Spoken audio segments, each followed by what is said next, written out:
ይጣጣል።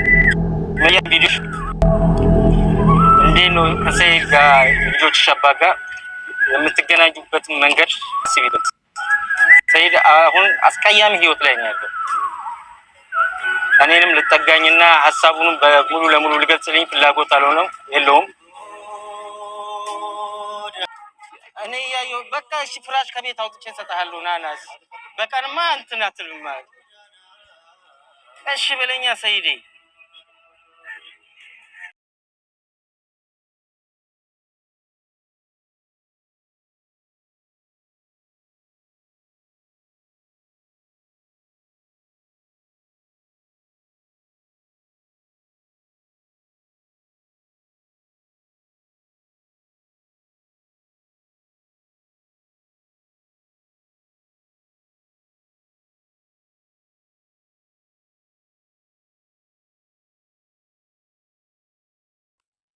ሰኢድ በየመን ጎዳናዎች ላይ ታይቷል። ተኝቶም ጫት ሲቅም እያየነው ነበረ። ሰኢድ ለምን ይሄንን ውሳኔ ወሰነ? መጀመሪያ ማስተካከል የሚችለውን ነገር ባለማስተካከሉ አሁን ላይ ይሄንን አይነት ችግሮች እየተጋፈጠ ይገኛል ማለት ነው። ሱመያ ውሸት ነው እያለች ትገኛለች ማለት ነው። ሰኢድ ግን ወጥቼ በረንዳ ላይ ነኝ ያለሁት ወድቅ ያለሁኝ እያለ ነው ማለት ነው። ወንድ ልጅ ቆረጠ ይለሃል አሁን ነው ማለት ነው። እና ሰኢድን ምን ትላላችሁ እናንተ? እናንተ ብትሆኑ ምን ታደርጋላችሁ? በሰኢድ ቦታ ብትሆኑ ምን ታደርጋላችሁ? አዩስ ምንድነው ጥፋቷ? ሰኢድስ ምንድነው ጥፋቱ? እንዲሁም ደግሞ ሱመያስ ምንድነው ጥፋቷ? ሱመያ ሁለት ልጆች ይዛ ሰው ቤት ሰራተኝነትም ቢሆን ገብቼ እሰራለሁ እያለች ነው ያለችው። ሰኢድ ደግሞ የለም ልጆቼን ይዘሽ ሰው ቤት አትገቢም በማለት እንግዲህ ውሳኔውን ወስኗል ማለት ነው። ወደ እሷም ሊሄድ እሷም ጋር ሄዶ ደግሞ ያረፈው በረንዳ ላይ ነው ማለት ነው።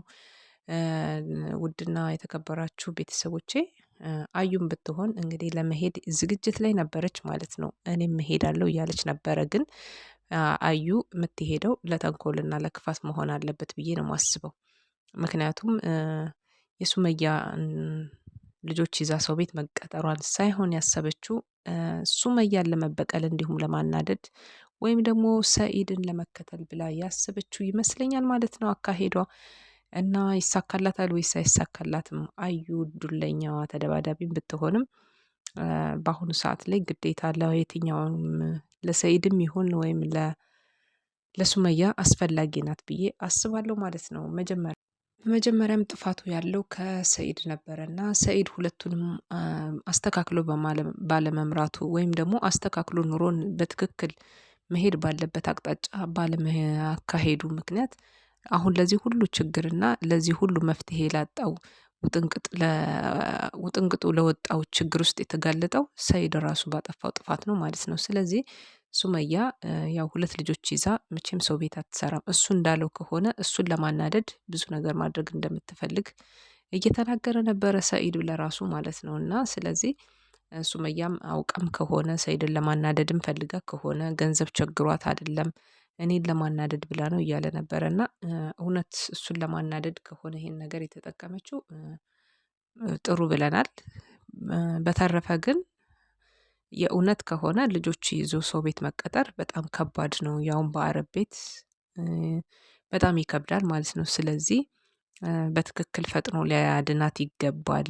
ልጆቹን ከሰው ቤት ሊያወጣቸው እሷንም ከሰው ቤት ሊያወጣት ይገባል ማለት ነው። ሁለቱም ሚስቶች በአንድ ላይ አድርጎ መምራትና ማስተባበል አለበት ማለት ነው።